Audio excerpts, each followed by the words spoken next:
My name is Caroline Hayes. I'm 35 years old, and yesterday, my life slid into my parents' swimming pool with a splash. I watched my laptop sink through the blue water, screen still glowing like it was trying to crawl back to the surface. My older sister stood beside the pool with her arms folded, a small smile pulling at the corner of her mouth. "Your laptop's in the pool," she said. "That's for saying no to lending me $50,000. Chlorinated water rushed into the vents. The glow died. That machine was how I paid my mortgage, how I kept my clients, how I covered bills my family never bothered to ask about. I should have screamed. I didn't say a word. Behind us, the sliding door opened. My dad stepped onto the patio, took in the floating cables, the wet tiles, my sister's satisfied expression, and my face. He didn't ask what happened. He didn't ask if I was okay. "You deserved it," he said, like he was commenting on the weather. In that moment, with Arizona heat pressing down on my shoulders and water still dripping from the laptop bag in my hands, something in me went very still. If I argued, they would call it an accident. If I cried, they would call me dramatic. So I just looked at the bottom of the pool, memorized the shape of the ruined screen, and turned around. I walked out of my parents' backyard without another word, already making a list in my head. Before I tell you what he said, and what happened after I walked out, tell me, what time is it for you right now? And where are you watching from? I'm curious to see how far this story will travel. Back at my condo that night, I realized I was calmer than I should have been.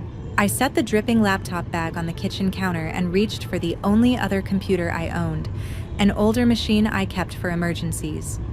The fan groaned when it woke up, but the screen lit, and that was enough. I signed in, opened my cloud storage, and watched my most recent files load. The work from that afternoon was gone. Everything else was there, waiting for me like nothing had happened. The damage wasn't about a hard drive. It was about the way my sister had looked at me right before she mentioned the water, like my entire livelihood was just another object she could break to make a point. My older sister was named Kendra Hayes. Growing up in Scottsdale, I had learned early that there were two sets of rules in our house. There were the rules for Kendra, and there were the rules for me. She could quit teams, drop classes, walk away from responsibilities. And somehow there was always a reason it wasn't really her fault. I brought home good grades, picked up extra shifts, paid my own way. No one ever called that impressive. They called it expected. As adults, those rules turned into money. When Kendra's car payment came due and she forgot, my father, Douglas Hayes, asked if I could spot her until she caught up. When she wanted a nicer phone but could not qualify a loan, he wondered if I could add her line to whatever plan I was using. When a credit card company offered me a generous limit, he suggested that putting her down as an authorized user would help her get back on her feet. Every time he sounded reasonable. Every time I told myself it would be the last time. For a while, I actually believed we were sharing the weight. I worked remotely in compliance for a logistics company, reviewing contracts and making sure shipments matched the rules that kept everything moving. My job wasn't glamorous, but it gave me a steady income and the flexibility to help my parents when their bills came faster than their retirement checks. Over the years, I had absorbed little costs without thinking about them. A family streaming service in my name here, an insurance policy there. The difference between what my parents could pay and what Kendra refused to cut from her lifestyle. Sitting in my quiet kitchen with the old laptop humming, I opened my banking app and finally started counting. First, there was the shared phone plan. I had upgraded to a family bundle years earlier when my mother, Elaine, mentioned how much their monthly bill was draining their budget. I had slid Kendra's line onto the account too, telling myself it was just until she stabilized. I paid the bill every month, never once asking anyone to reimburse me. Then there were the subscriptions, movie platforms, music accounts, cloud software I needed for work that Kendra also used to stream shows in the background while she scrolled through social media. I had asked her once, casually, if she ever paid for any of it. She had laughed and said I was the organized one, like that somehow meant I should also be the one footing every bill. On paper, it might have looked like generosity. On my screen, as I clicked through statements and saw transaction after transaction with my name at the top, it looked like something else. It looked like a pattern. The cost of the drowned laptop sat on top of that pattern like a final, heavy number.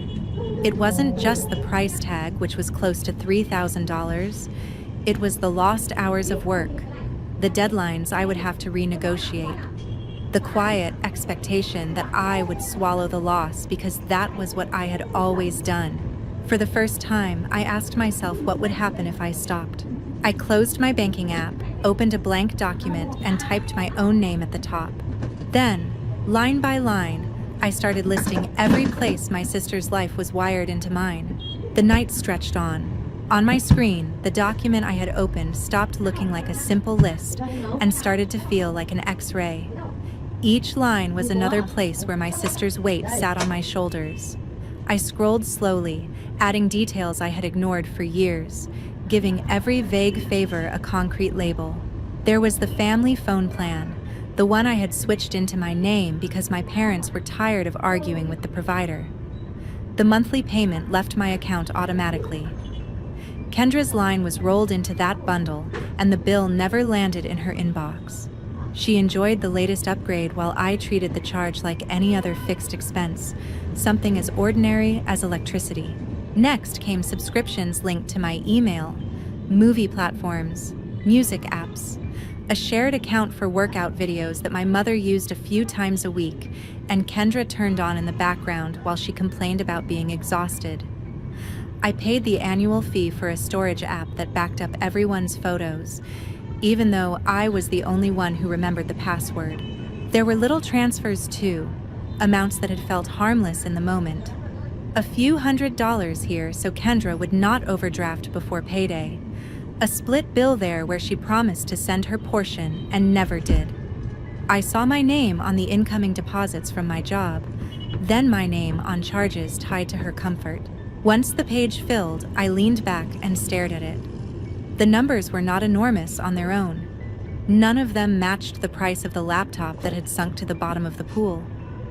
Taken together, though, they formed a pattern I could not unsee. For as long as I could remember, I had been the safety net, the person everyone assumed would catch whatever fell. Kendra tripped. My parents reached for me. Somewhere along the way, that stopped being generosity and turned into an expectation. I closed the document and opened the security section of my main bank account. My fingers hovered above the keyboard for a moment before I started changing everything. Password, security questions, backup email, recovery phone. Any point where someone could slide past my guard had to be sealed. When the system asked if I wanted to review recent activity, I clicked yes.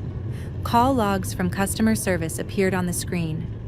There were notes about balance inquiries on my line, questions about available credit, confirmations of my identity made by someone who knew the correct answers.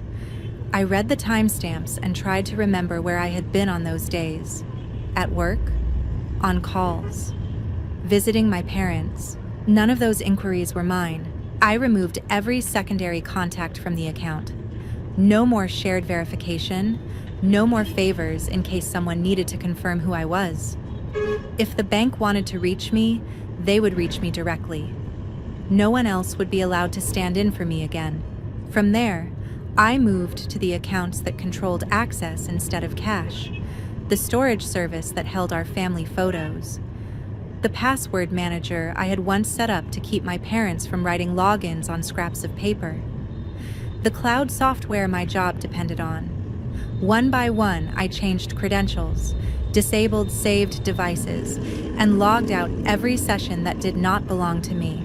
It was tedious work, but it did something to my breathing. Each confirmation email felt like a small bolt sliding into place. I was not cutting anyone off yet. I was simply making sure that if someone wanted something that belonged to me, they would have to go through me first. When I finally looked up from the screen, the clock on my stove showed an hour I usually only saw in airports. The condo was quiet. the ruined laptop still sat on the counter in its damp bag, a reminder of why I had started this in the first place. I grabbed a towel, wiped the water ring it had left on the granite, and went back to the desk.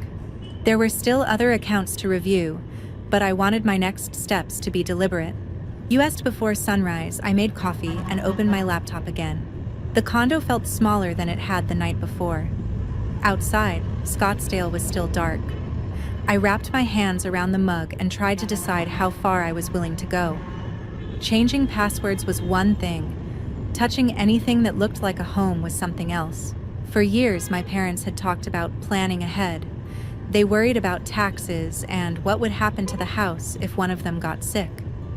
I sat through conversations about paperwork without connecting any of it to my sister. At some point, they asked me to meet them at a lawyer's office, sit at a conference table, and sign a stack of documents that gave my name a new weight. They called it a trust. They said it was just to keep things simple. I opened my email and searched for that appointment. The confirmation was still there.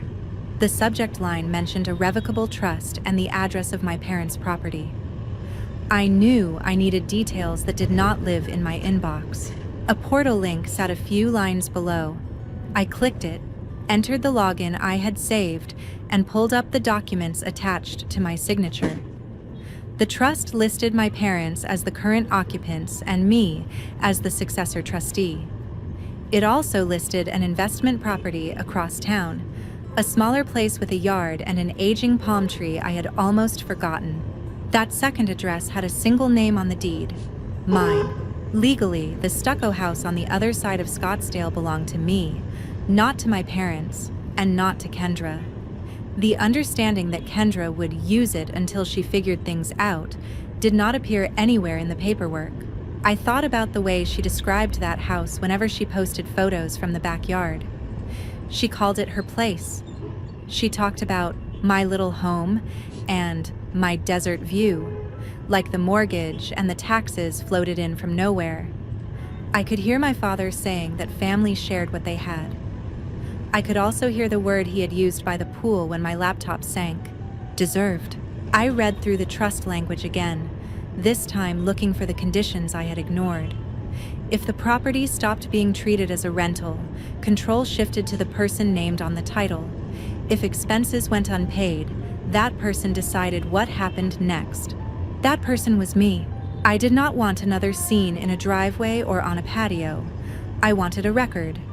I searched for the law firm that had prepared the documents and dialed the number on their site. When the line picked up, I explained that I needed clarification on my responsibilities for a property in the trust. The paralegal asked for the file number and confirmed what I suspected. If my name sat on the deed, I had the authority to decide who lived there and under what conditions, as long as I followed the notice rules in our state. She offered to connect me with one of the attorneys for a brief consultation. I agreed. A measured voice came on the line and laid out my options. I could keep letting Kendra stay with no agreement. I could ask her to sign a lease. I could also end the arrangement and give written notice that she needed to leave within a reasonable period. The last option settled in my chest like a solid object. It was heavy, but it made sense. I asked the attorney to draft a notice that made everything clear. No insults, no accusations, just obligations and a deadline. She said she could send me a template by email. I gave her my address, thanked her, and hung up. When the template arrived, I filled in the blanks. The property address, my name as owner, Kendra's name as the person living there, the time frame the attorney had recommended. I saved a copy for myself and another to send later that morning. A notification popped up while I was still editing. A new message landed in my inbox from someone I did not recognize at first glance. The name read, Taylor Reynolds. The subject line was simple, about Kendra and the house. By 7 that morning, my phone had turned into an alarm system. The first thing I opened was the message from Taylor. He introduced himself as Kendra's fiancé and said he had seen a notice about the house. He wanted to understand what was happening before it turned into something worse. Kendra, he wrote, had told him the place across town was hers. that my parents had promised it to her, that I was trying to take it away out of spite. He did not accuse me directly, but every line treated her version as the default. He asked if I would confirm whether she really was about to lose the roof over her head. I answered with facts. I wrote that the deed listed my name alone and that the trust documents made me responsible for decisions about that property. I explained that Kendra had been staying there under an informal arrangement, paying less than she had agreed whenever money felt tight and never signing anything. I told him the notice attached to my reply set out a clear deadline and options. I left out everything else: the pool, the laptop, the word deserved. Before sending the reply to Taylor, I forwarded the same notice to Kendra with a subject line that contained only the address of the house. No explanation, no apology, just the document and her name in the body of the message. When both emails left my outbox, I set my phone on the table. The quiet lasted a few minutes. Text notifications began stacking up on the lock screen. At first, Kendra demanded to know what I thought I was doing. She wrote that I had no right to treat her like a stranger, that our parents had promised she would always have somewhere to land. When I did not respond, the tone hardened. The next message accused me of putting her on the street. Another called me cold. I watched the screen light up and go dark. A call came in from my parents' home number. I answered, expecting my mother. My father's voice filled my ear instead. He wanted to know how I could send legal paperwork to my own sister. He asked why I was attacking her when she was just trying to get stable. He demanded to know what kind of person would use a trust to push family out. I kept my voice level. I told him the property was in my name and that the notice was not an attack. It was the first time I had acted like the owner everyone had asked me to be. I said I was tired of being the only one who treated promises and payments like they meant something. He said family took care of each other. I said I was finished being the only one doing the caring. Silence stretched between us. Instead of reconsidering, he shifted to the lines I knew by heart. He warned me I was tearing the family apart. He reminded me my mother worried easily, that holidays were coming, that Kendra had always needed more help than I did. I told him that needing help was not the same as never facing consequences.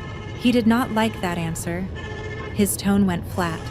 He said he could not believe I was willing to embarrass my sister like this, instead of handling things quietly at the kitchen table. When I pointed out that keeping everything at that table had only made the mess bigger, he hung up. New messages arrived while I sat there with the phone in my hand. Kendra's name flashed on the screen again and again. A voicemail icon appeared. I did not open it. I already knew the pattern. Disbelief. Anger. A last attempt to drag me back into the role they had written for me. Instead, I opened the portal for my phone carrier and pulled up my account. All the lines were listed in a column. Mine, my parents', my sister's. The total at the bottom was a charge I had treated like background noise. I stared at Kendra's number and thought about the house, the notice, the trust, the bill. If I was really done being the safety net, it would have to mean more than one hard decision. Later that day, I scrolled through the phone account. The carrier's dashboard showed a list of numbers tied to my name. My line sat at the top, then my parents', then Kendra's. Every bill for every call, text, and data overage ended on my statement. For years, I had treated that total like another bill. Now it looked like a bill for silence. I clicked on Kendra's number.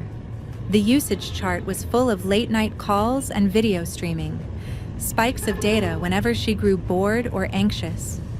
A small note offered a payment plan if the account holder needed help. That phrase used to make me feel responsible.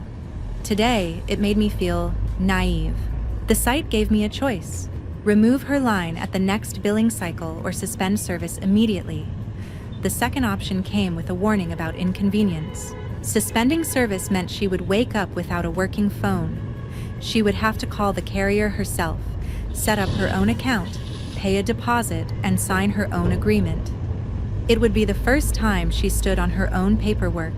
I selected the suspension option, confirmed my identity, and hit submit. A confirmation screen flashed and a reference number appeared. I took a screenshot and saved it. By late morning, my phone started vibrating again. Kendra's messages arrived first, previews stacking across the lock screen. She called the suspension insane, accused me of cutting her off from the world, warned me that I was putting her in danger. I watched the notifications appear and fade, each one another attempt to pull me back into a role I no longer wanted. Then my mother called. Her voice sounded frayed before she finished saying my name. She asked why Kendra's phone had stopped working, why there was an email about the house, why I was making decisions without talking things out like a family. I let her finish before I said anything. I told her the account was in my name, that I could not keep paying for lines I did not use, and that the person holding each phone needed to be the person holding the bill. I said the house had always been in my name on paper, and that formal notice was the only honest way to handle it. She did not argue with the facts. She argued with the timing. She reminded me that Kendra was under stress, that my father was worried, that conflict made her chest tighten. She did not ask what it felt like to watch my work hit the water, or to spend years balancing numbers that never belonged to me. When we hung up, the condo felt quiet in a different way. I opened my email again, this time searching for statements from a credit card I rarely used. Most months the balance sat near zero. There were charges at gas stations on the other side of town, food deliveries in neighborhoods I never visited, and online purchases from stores I did not recognize. None were large enough to trigger an alert. Together they looked like another invisible tether. I dialed the number on the back of the card and worked through the automated menu until a human voice answered. I asked the representative to review the transactions with me. We went down the list. I confirmed the charges that were mine and denied the ones that were not. She paused over the cluster near my parents' address and asked if anyone else might have copied the card number. I thought about the times I had handed over my wallet for errands because it was easier than arguing. I told her it was possible. She recommended flagging the account for fraud, canceling the card, and issuing a new number. She also offered to send me a summary of the disputed charges in case I wanted to file a police report. I agreed and wrote down the reference she gave me. When the call ended, my notebook held dates, amounts, and locations in one column. My phone screen was still full of missed messages and unanswered calls. Somewhere on the other side of the city, my sister was learning what it felt like to have the safety net disappear one line at a time. In the weeks that followed, nothing exploded and nothing healed. The bank finished its review of the disputed charges and mailed a letter. The transactions were marked unauthorized. The money would be credited back. A new card was on its way. A summary of every charge was attached with a line saying I could share it with law enforcement if I wanted. I slid that letter into a folder with the phone carrier confirmation and a copy of the notice for the house. It was proof that I had stopped treating damage as the cost of staying agreeable. Kendra told her version of what I had done. To friends, I had cut her off. To our parents, I had tricked them into signing away their safety. The details changed depending on her audience, but the conclusion was always that I was cruel. None of those stories moved the line on the deed where only my name was printed. As the deadline on the notice approached, my mother called more often. She described boxes piling up at the house, my father pacing, Kendra insisting she had nowhere to go. I listened until the conversation curled back toward what I supposedly owed my sister, then reminded her that I had already made my choice and ended the call. Taylor sent one last email. He said he had read the documents I forwarded and understood that the situation was not what he had been told. He thanked me for giving him facts instead of asking him to take sides. Months later, my mother mentioned, in a single sentence, that the engagement was on hold, then changed the subject. On the day the notice expired, I drove to the stucco house on the other side of Scottsdale. The palm tree in the front yard dropped dry fronds onto the driveway. Kendra's car was gone. Through the front window, I saw bare walls and empty floors. There was still a key under the mat. I picked it up, locked the door from the outside, and slid the key onto my own ring. No confrontation, no speech. A quiet, legal end to an arrangement that had only ever existed in everyone else's assumptions. After that, contact thinned. My father limited himself to holiday calls about weather and local gossip. My mother sent shorter messages with longer gaps between them. Sometimes she apologized for how far things had gone. Sometimes she asked if I might come for dinner once. Everyone calms down. I stopped answering those invitations. Time was not going to fix what time and habit had helped build. Kendra never contacted me again. If she talked about me, I heard it secondhand. A cousin mentioned she was renting a small apartment with a roommate, arguing with a utility company that did not care why she was behind. My mother said money gave Kendra headaches now and then stopped herself, as if she finally knew that repeating the complaint would not move me. I kept going. I replaced the drowned laptop and backed up every file. I added clients, watched my accounts, and stopped planning my month around emergencies that were not mine. Some evenings, I walked past the community pool at my complex. The water under the lights was just water again. Sometimes guilt tried to make a case. The voice sounded familiar. It used my father's phrases and my sister's fear and asked if I had gone too far. When that happened, I opened the bottom drawer, thumbed through the folder, and reminded myself that those pages did not exist because I was heartless. They existed because for the first time, I had treated my boundaries as real. If there is a lesson in this, it is simple. You are allowed to stop being the person who absorbs every hit so other people do not have to feel it. You can love your family and still refuse to fund their chaos or let them decide what you deserve. And if you stayed with me to the end, thank you for listening. If this story nudged you to think about your own lines in the sand, remember that feeling the next time someone expects you to pay the price for their choices.